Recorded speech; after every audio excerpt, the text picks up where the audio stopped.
Hello students, आप सभी का फिर से स्वागत है आपके अपने यूट्यूब चैनल पे। आज मैं लेकर आया हूं आपके लिए बीटा एंड गामा फंक्शन से रिलेटेड सेकंड लेक्चर। पहले लेक्चर मैंने आपको बताया था बीटा फंक्शन क्या होता है, उसकी डेफिनेशन, गामा फंक्शन क्या होता है उसकी डेफिनेशन, और दोनों ही फंक्शन के लिए प्रॉपर्टीज। आज मैं लेकर आया हूँ आपके लिए दूसरा लेक्चर, जिसमें मैं बताने जा रहा हूँ दोनों जो मैंने बीटा और गामा फंक्शन को बताया था उन दोनों के बीच रिलेशन क्या होती है। बीटा एम एन बराबर होता है गामा एन बटे गामा एम प्लस एन, और इसको आप डायरेक्टली भी याद कर सकते हैं क्योंकि ये बहुत ज्यादा काम में आता है और इसका प्रूफ भी कभी कभी परीक्षा में पूछ लिया जाता है और मेरे हिसाब से बहुत इंपॉर्टेंट भी है। तो उसको आज कराने वाले हैं इसके प्रूफ को, तो वीडियो को अंत तक देखना और कोई भी आपको डाउट हो तो आप कमेंट करके पूछ सकते हैं। चलिए शुरू करते हैं वीडियो को। तो सबसे पहले समझते हैं कि बीटा एम एन बराबर गामा एन बटे गामा एम प्लस एन आएगा कहां से। कहीं ना कहीं हमें बीटा एम एन की प्रॉपर्टी, कहीं ना कहीं हमें गामा एम एन की प्रॉपर्टी यूज करनी पड़ेगी।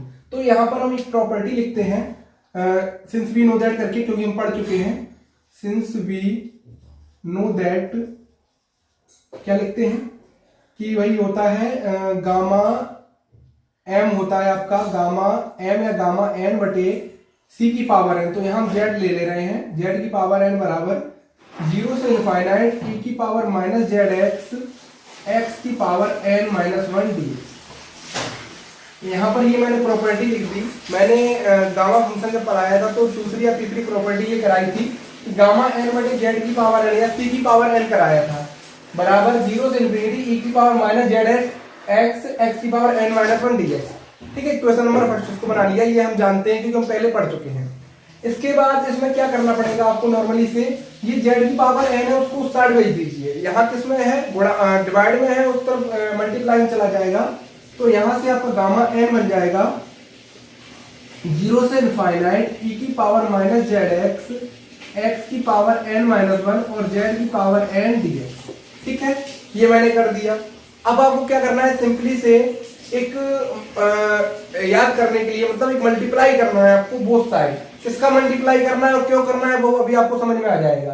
तो सबसे पहले मल्टीप्लाई किसका करना है वो समझा देते हैं। तो मैं लिख देता हूं on multiplying both side by e की पावर माइनस जेड की पावर एन माइनस 1, यहां पर m माइनस 1। ठीक है, जेड की पावर m माइनस 1 करेंगे। यहां पर e की पावर माइनस जेड की पावर m माइनस 1 का क्यों गुणा कर रहे हैं, क्योंकि हम यहां पर गामा m कहीं ना कहीं बनाना चाहते हैं। यहां पर आप देख सकते हैं, यदि इसको और उस फॉर्मूले को कंपेयर करें जो गामा n की परिभाषा होती है, वो होती है e की पावर 0 से इनफिनिटी लिमिट e की पावर माइनस एक्स की पावर n माइनस 1 dx। तो यहां से अगर इसको लिख दें और इसका इंटीग्रेट कर दें 0 से इनफिनिटी में, तो इसको गामा m लिख सकते हैं हम। इसीलिए इसका यूज कर रहे हैं क्योंकि हमें जो फंक्शन है उसमें क्या चाहिए, गामा m। ठीक है, तो यहां पर हम क्या करते हैं, इसका मल्टीप्लाई कर देते हैं बोथ साइड, इस लाइन में लिख देते हैं, और इंटीग्रेशन भी कर सकते हैं तो यहीं पर लिख देते हैं and integrating with respect to z from 0 to infinity.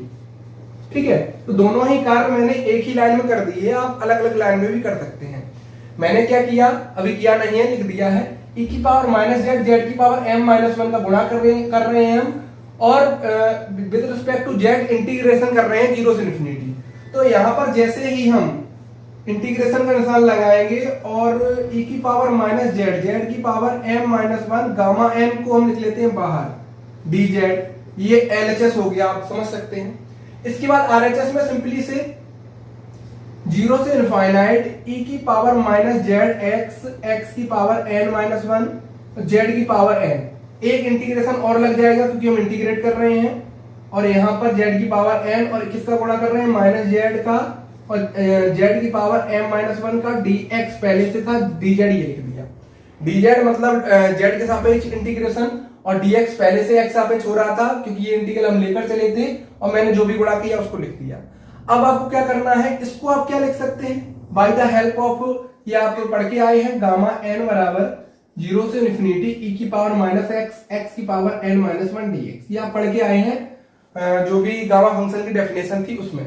तो यहाँ पर गामा n है, जब यहाँ पर x की पावर n है, यहाँ पर गामा कितना आ जाएगा m, क्योंकि z की पावर m है। x और y से कोई मतलब नहीं होता है, सिर्फ मतलब होता है जो भी n या m, x की पावर जो लगी होती है अलग से।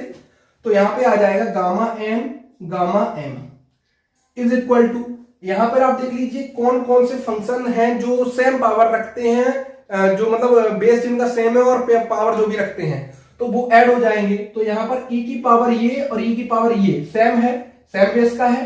z की पावर n, z की पावर m-1 सेम बेस का है, तो इनकी पावर को हम ऐड कर सकते हैं। तो करते हैं यहां पर 0 से इंफिनिटी, इसको अलग लिख लेते हैं, इसको और dx को, ये इंटीग्रेशन अलग लिख लेते हैं और dx यहां पर इंटीग्रेशन फिर से लगाते हैं 0 से इंफिनिटी, ये हो जाएगा आपका e की पावर माइनस जेड है, e की पावर माइनस जेड को e की power minus z x plus 1 लिख सकते हैं। देख लीजिए आप, इनकी घातें जुड़ जाएंगी और घातों में क्या होगा, पावर में minus z x plus Z, तो यहाँ पर माइनस जेड हम कॉमन ले लेंगे तो एक्स प्लस 1 बचेगा। इसकी बाद सेम काम यहाँ पर जेड की पावर एन है और ये m माइनस 1 है, तो n प्लस m माइनस 1 और ये dz, इसको आप समझ लीजिए इस लाइन को। मैंने क्या किया, सिंपली से जो भी बेस, जिनके भी फंक्शन के बेस सेम थे उनको ऐड कर दिया बेस सेम की पावर को, गुणा में घातें जुड़ते ही आपने पढ़ा होगा, ऐसे ही यहां पर कर दिया e की पावर में भी z में भी, और जो भी बाहर था अलग से हम इंटीग्रेशन कर रहे थे dx वाला, वो उसको अलग लिख लिया क्योंकि उसकी अलग जरूरत है, इसकी अलग जरूरत है। अब इसको आप ध्यान से देखिए, ये क्या लिखा है, इक्वेशन फर्स्ट और इसकी तुलना कीजिए थोड़ा। तो यहाँ पर e की power minus z x plus 1 है, यहाँ पर e की पावर माइनस जेड एक्स है, लेकिन सबसे पहले ध्यान दीजिए आप किसके सापेक्ष इंटीग्रेशन हो रहा है, z के सापेक्ष, यहाँ पर विद रिस्पेक्ट टू x है। तो यहाँ z के सापेक्ष z का गुणांक देखिए, क्योंकि यहाँ x सापेक्ष हुआ तो x का ही गुणांक नीचे आया है और ऊपर आया है जो भी x की पावर लगी है n-1 के रूप में।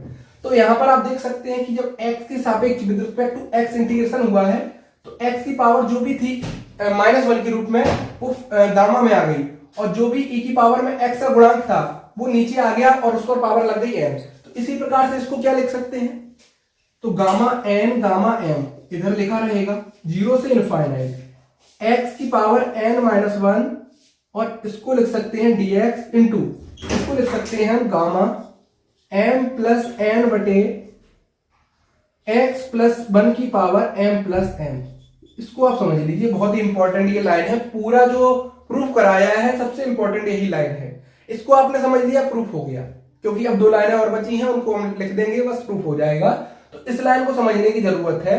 यहाँ पर जो भी e की पावर माइनस जेड था, क्योंकि z के सापेक्ष हो रहा है तो यहाँ पर z का गुणांक देखेंगे, x प्लस 1 था तो यहाँ पर z था x गुणांक, उसकी पावर n आया, यहाँ z का गुणांक x प्लस 1 है तो x प्लस 1 की पावर m प्लस n आ गया। ठीक है, सिमिलरली काम कहां पर हुआ है, z की power n plus m minus 1, -1 के अलावा जो भी था उसको मैंने ऊपर लिख दिया गामा के रूप में, n प्लस m को m प्लस n लिख सकते हैं, उससे कोई प्रॉब्लम नहीं है। और यहाँ पर dz मतलब इसका डायरेक्ट मान आ गया है इक्वेशन फर्स्ट से, तो लिख दिया। यहाँ पर लिख भी सकते हैं फ्रॉम फर्स्ट इक्वेशन से लिख दिया। अब आप एक चीज समझिए कि gamma m plus n constant है, इसको हम इस साइड भेज सकते हैं, बिल्कुल भेज सकते हैं। तो इसको इस साइड भेज देते हैं, तो गामा m बटे gamma m plus n is equal to 0 से इंफिनिटी लिमिट है, ये x की पावर n-1 बटे x प्लस 1 की पावर m प्लस n लिख सकते हैं dx यहाँ पर, क्योंकि ये पहले से लिखा था और ये इसी का पार्ट आ गया एक तरीके से, क्योंकि ये x वेरिएबल है तो यहाँ पर भी x वेरिएबल है, तो एक साथ कर दिया। अब आप इसको ध्यान से देखिए, ये एक प्रॉपर्टी है, मैंने पढ़ाई थी आपको बीटा फंक्शन में, थर्ड प्रॉपर्टी शायद पढ़ाई थी, बीटा mn होता है 0 से इंफिनिटी x की power n-1 1 minus x power m plus n, तो यहाँ 1 प्लस x की पावर m प्लस n, तो यहाँ पर इसको हम क्या लिख सकते हैं, ध्यान दीजिए आप, बीटा mn, क्या लिख सकते हैं, बीटा mn। ध्यान होगा आपको, जब मैंने एक प्रॉपर्टी पढ़ाई थी, बीटा फंक्शन पढ़ाया था फर्स्ट लेक्चर में, यदि आपने फर्स्ट लेक्चर अभी तक नहीं देखा है तो आप जाकर देख सकते हैं, लिंक डिस्क्रिप्शन में मैं डाल दूंगा। यहाँ पर बीटा mn लिख सकते हैं इसको, ठीक है। तो यहां से ये जो भी प्रूफ करना था वो प्रूफ हो चुका है बड़ी आसानी से। यहाँ पर मुझे प्रूफ करना था बीटा फंक्शन और गामा फंक्शन में रिलेशन, जो मैंने बड़ी आसानी से प्रूफ कर दिया। यहाँ पर आपको जो भी डाउट हो आप कमेंट करके पूछ सकते हैं। वैसे तो मैंने हर एक लाइन को लिखने का प्रयास किया है और सरल शब्दों में लिखने का प्रयास किया है, ठीक है। और यहाँ पर ये होती है वो जो भी डेफिनेशन होती है, जो भी प्रॉपर्टी होती है बीटा mn की, उसको भी दिखा देते हैं। बीटा mn होता है आपका 0 से इंफिनिटी लिमिट x की पावर n-1 बटे 1 प्लस x की पावर m प्लस n, ठीक है। तो इसका मैंने यूज किया है डायरेक्टली रूप से यहाँ पर, तो ये इसके बराबर हो गया, जो कि हमें प्रूफ करना था। तो बड़ी आसानी से इस आप प्रॉपर्टी को देख सकते हैं, बड़े नंबरों में ये आ जाती है और इसका डायरेक्टली भी यूज है, तो आप इसको भी याद कर सकते हैं। तो समझ लीजिए, इसको नोट डाउन कर लीजिए और कोई भी आपको डाउट हो तो कमेंट करके पूछ सकते हैं। और फर्स्ट लेक्चर के लिए आप लिंक डिस्क्रिप्शन में पढ़िए, वहां से जाकर देख सकते हैं। चलिए चलते हैं, मिलते हैं अगली वीडियो में। तब तक के लिए जय हिंद, वंदे मातरम।